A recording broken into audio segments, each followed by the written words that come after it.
के गलियारों से, चप्पा चप्पा गूंज उठेगा इंकलाब के नारों से। अरे जुल्म जब जुल्म करेगा जनता के गलियारों से, चप्पा चप्पा गूंज उठेगा इंकलाब के नारों से। सोनम तुम संघर्ष करो, हम तुम्हारे साथ हैं, सोनम तुम संघर्ष करो, हम तुम्हारे साथ हैं। इनकलाब जिंदाबाद, जिंदाबाद जिंदाबाद, अरे सोनम तुम संघर्ष करो, हम तुम्हारे साथ हैं, अरे सोनम तुम संघर्ष करो, हम तुम्हारे साथ हैं, अरे नेहा तुम संघर्ष करो, हम तुम्हारे साथ हैं, अरे नेहा तुम संघर्ष करो, हम तुम्हारे साथ हैं, आमीन तुम संघर्ष करो, हम तुम्हारे साथ हैं, आमीन तुम संघर्ष करो, हम तुम्हारे साथ हैं, मानीस तुम संघर्ष करो, हम तुम्हारे साथ हैं। धर्मेंद्र प्रधान इस्तीफा दो, इस्तीफा दो, इस्तीफा दो, धर्मेंद्र प्रधान इस्तीफा दो, इस्तीफा दो, इस्तीफा दो। इस एनटीए को भंग करो, बंद करो, बंद करो, इस एनटीए को भंग करो, बंद करो, बंद करो। लोकतंत्र विरोध सपोर्ट करते हैं, उनको एक ही चीज चाहते हैं कि वो उनको भाषण चाहिए है, वो सिर्फ भाषण सुनना चाहते हैं, वो किसी भी काम नहीं चाहते, वो ना चाहते हैं देश की व्यवस्था अच्छी हो। देश के हर कोने में हर राज्य में आंदोलन चल रहे हैं, जमीनों को लेकर पीड़ितों को दलितों को शोषित किया जा रहा है, उसके लिए आंदोलन चल रहे हैं। और ये अंधभक्त अंधे होके बैठे हैं क्योंकि उनको सिर्फ हिंदू मुस्लिम करना है, जिनको कोई हिंदू मुस्लिम का ज्ञान नहीं है। को अपना अर्थव्यवस्था नहीं दिखता है, बिल्कुल एकदम इनको दिखना चाहिए कि यहाँ की शिक्षा व्यवस्था कैसी है, सारी चीज़ें कैसे हैं, लेकिन इनको क्या है धर्म जात वगैरह पे सारी चीज़ें इनको फोकस रहता है।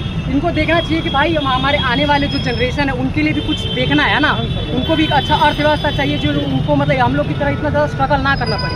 इतने ज़्यादा नीट पेपर लीक हो रहे हैं तो इनको ध्यान, इतने बड़े साइंटिस्ट जो हैं हमारे लिए 18 दिन से वहाँ पे बैठे हुए हैं, उनका बात नहीं सुन रहे हैं, तो हम लोग मान लो कभी आगे चल के हम लोग को दिक्कत हुआ, हम लोग बैठे तो ये लोग तो हमें लसाड़ के चले जाएंगे, कुछ नहीं समझेंगे ये लोग। तो यार इस्तीफा चाहिए हम लोगों को धर्मेंद्र प्रधान का, और हमें और चीज़ कुछ नहीं चाहिए, बस हमको इस्तीफा चाहिए बस। और के विभिन्न जगहों पे हम लोग कैंपेन करके 22 तारीख को राजभवन मार्च का जो है आह्वान, छात्र संगठन आइसा के इस आह्वान पे हम तमाम छात्र युवाओं से ये अपील करते हैं कि जयप्रकाश विश्वविद्यालय और विश्वविद्यालय के अंतर्गत आने वाले तमाम महाविद्यालय जो हैं उसमें विभिन्न प्रकार की जो गड़बड़ियां हैं हम देख रहे हैं कि जेपी कैंपस में ना तो यहाँ का कैलेंडर है, कब हमारा एग्जाम होगा, कब हमारा रिजल्ट घोषित होगा, उसका कोई कैलेंडर नहीं है। जब भी हमारे कंट्रोलर महोदय का नींद खुलता है वो एक नोटिफिकेशन डाल देते हैं कि आपका एग्जाम होगा। जब भी कंट्रोलर महोदय का नींद खुलता है वो कोई रिजल्ट घोषित कर देते हैं, और इसका परिणाम स्वरूप हम देखते हैं कि 500 के एग्जाम में 900 नंबर आ जाता है। कोई छात्र जो पहले सेमेस्टर में है उसका तीसरे सेमेस्टर का रिजल्ट बन करके आ जाता है। इस तरीके की गड़बड़ियां हमारे जेपी कैंपस में है। हम देख रहे हैं कि हमारे विश्वविद्यालय में, जयप्रकाश विश्वविद्यालय में शिक्षकों की, प्रोफेसरों की भारी कमी है।